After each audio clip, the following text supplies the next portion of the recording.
Akola 24 news, एक कदम भ्रष्टाचार के खिलाफ। माननीय सदस्य साजीजी पठाण।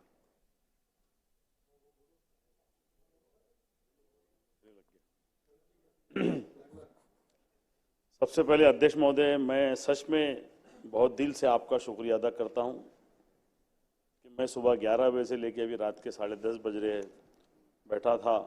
एक शेर मुझे याद आ रहा है। शुरुआत में एक शेर सुनने दो, मेरी बात सुनो। एक शेर सुनेंगे तो माहौल ज़्यादा गर्म हो जाएगा थोड़ा सा। शेर ऐसा है कि हमने माना कि तगाफुल ना करोगे, लेकिन तगाफुल का मतलब आप नज़रअंदाज नहीं करेंगे हमको। तो हमने माना कि तगाफुल ना करोगे, लेकिन खाक हो जाएंगे तुमको खबर होने तक। अगर अध्यक्ष महोदय ये रात को 11 बजे हमको मौका मिले तो हम तो खत्म हो जाएंगे। मैंने इसलिए बोला कि हमने माना कि तगाफुल ना करोगे, लेकिन खाक हो जाएंगे तुमको खबर होने तक। मैं इसलिए भी खड़ा था अध्यक्ष महोदय, कि मैं इसलिए भी खड़ा था कि मुझे नगर विकास विभाग में नगर विकास विभाग से मुझे चर्चा करनी थी। मुझे उसमें मेरा टाइम चला गया।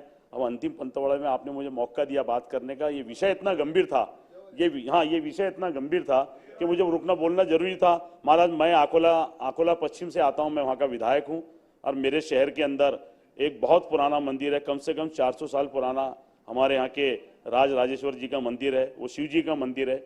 उस मंदिर के डेवलपमेंट के लिए अभी तक कोई आरा खड़ा शायद तैयार नहीं हुआ। पिछले पालक मंत्री ने उनके लिए आरा खड़ा तैयार किए थे, उसके लिए मेहनत भी की थी, लेकिन वो कहाँ रुका हुआ है अभी तक। मैं नया आमदार हूँ, मुझे पता नहीं। मेरे पिछले जो आमदार थे, खासदार थे, जो भी नगर सेवक थे, उन लोगों ने जो भी कोशिश करी होंगी, वो कोशिश को मैं और थोड़ा आगे बढ़ाते हुए मैं चाहता हूं कि मेरे शहर के अंदर मेरे आराध्य देव शिवजी महाराज का मंदिर भव्य रूप से खड़ा हो, और साथ ही के अंदर हमारे यहाँ पर शाह जुल्फकार वली की एक दरगाह है, वो दरगाह का भी सौंदर्यीकरण हो। और मैं आपसे ये विनंती करता हूँ महाराज कि पालक मंत्री के इन मंदिर का विकास आराखड़ा तैयार किया गया था, लेकिन वो कहाँ है किसी को कुछ पता नहीं। और इस सदन में मैं आपसे अवगत कराना चाहता हूं कि उन लोगों ने इस मंदिर के लिए तीर्थ क्षेत्र का दर्जा भी हासिल नहीं किया। तो मैं ये आपसे चाहता हूं अध्यक्ष महोदय कि मैं खुश नसीब रहूंगा कि मेरे आमदरगी के अंदर उस मंदिर को तीर्थ क्षेत्र का दर्जा मिले, और कम से कम उसको बावर्ग का दर्जा मिले, ताकि उसमें 500 करोड़ रुपए की निधि आए और वो हमारे आराध्य देव का मंदिर इतना खूबसूरत बने। और वो बनना भी इसलिए चाहिए कि उस हाँ, आपने बाद में बोल देना नहीं, आपने बात पे गलत नाही जाना चाहिए। अच्छा, सुनना पडता क्या? आपण या राजेश्वर मंदिराला मधल्या काळामध्ये दर्जा शासनाने दिलेला आहे। यांचं जे म्हणणं आहे की त्याचा डीपीआर कुठे अटकला, नाही मैं आपको काउंटर नहीं कर रहा भैया, मैं सिर्फ करेक्शन कर रहा। आणि त्याचा मोठा आराखड्याला डीपीसीतून फंड मंजूर झाला होता। हेरिटेजच्या माध्यमातून मंदिरा तयार करणाऱ्या संस्था आहे, त्या संस्थेने त्याचा प्रेझेंटेशन सुद्धा दिलेलं आहे। काम सँक्शन स्टेजला आहे, परंतु डीपीआर केल्याशिवाय आपण त्याच्यावर पैसे टाकू शकत नाही अशी आहे। रेकॉर्डवर चुकीचं जाऊ नये। यांनी म्हटलं होतं की राजेश्वर मंदिराला दर्जा नाही आहे, तो दर्जा राजेश्वर मंदिराला प्राप्त झालेला आहे। त्याचे डॉक्युमेंट्स वाटल्यास मी उद्या पटला ठेवतो। धन्यवाद साहब, आपने मुझे मेरी जानकारी में मेरी उपलब्धि बढ़ाई, जानकारी में इजाफा करा कि उनको तीर्थ क्षेत्र का दर्जा है। लेकिन मेरा ऐसा मानना है कि वो बहुत कम दर्जा है, उसको बावर्ग का दर्जा मिलना चाहिए, ताकि कम से कम 500 करोड़ की निधि वहाँ आए और उसके अंदर वहाँ पे भव्य मंदिर का निर्माण हो। और मेरा दूसरा विषय अध्यक्ष महोदय, मेरा विषय खत्म हो गया, मेरे 2 ही विषय थे। मेरा एक और विषय है कि अकोला महानगर पालिका में, जिस महानगर पालिका में एक ठहराव हुआ था जहाँ भाजपा की सत्ता थी, उस समय उस ठहराव में अकोला महानगर पालिका क्षेत्र में आने वाले सभी मालमत्ता कर को बढ़ाया गया था, और जिसके विरोध में साथ साथ और आज के महाविकास आघाड़ी के पक्ष के नगर सेवक हम सब मौजूद थे।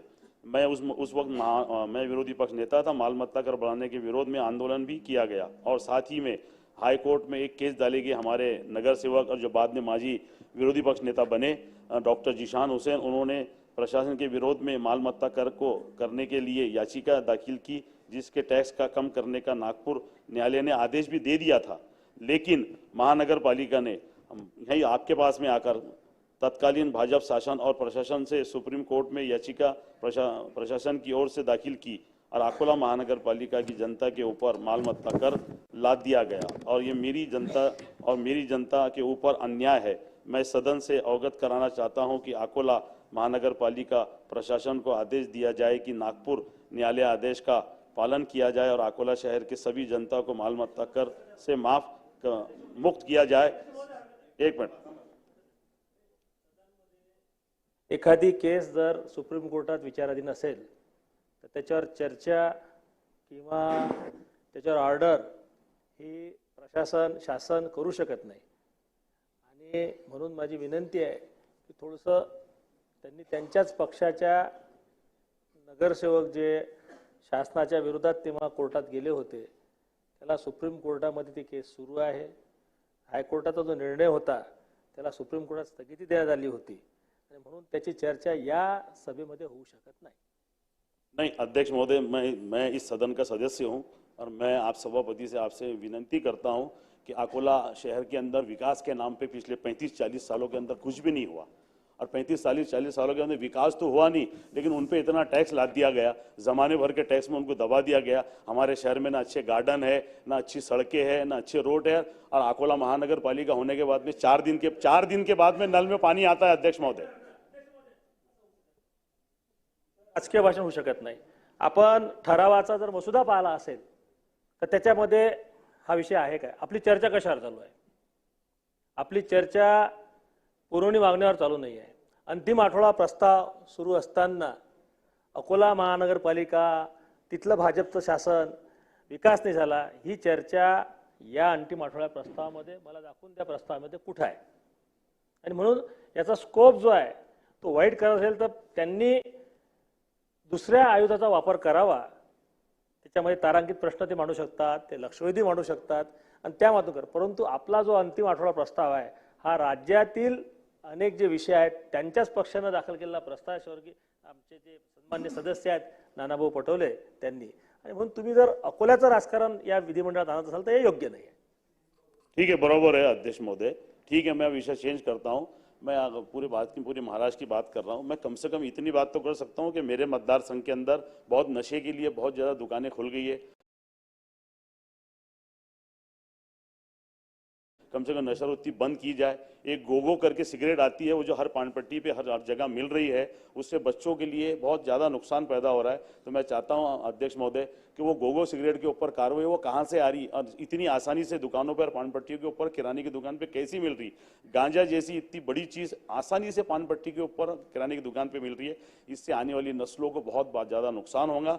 मैं पूरे सदन से और आपसे भी रिक्वेस्ट करता हूं कि इसको गौर किया। मुझसे पहले जितने भी यहाँ पे सदस्यगण खड़े थे उन सब लोगों ने कहीं ना कहीं इस नशे की बात की है। तो ये नशा हमारे देश के लिए, हमारे महाराष्ट्र के नौजवानों के लिए बहुत घातक है। इसके ऊपर मौजूदा सरकार ने को इसके ऊपर सोचना चाहिए और आपने मुझे बोलने का मौका दिया, मुझे सुना, इसके लिए मैं आपका बहुत बहुत धन्यवाद करता हूँ।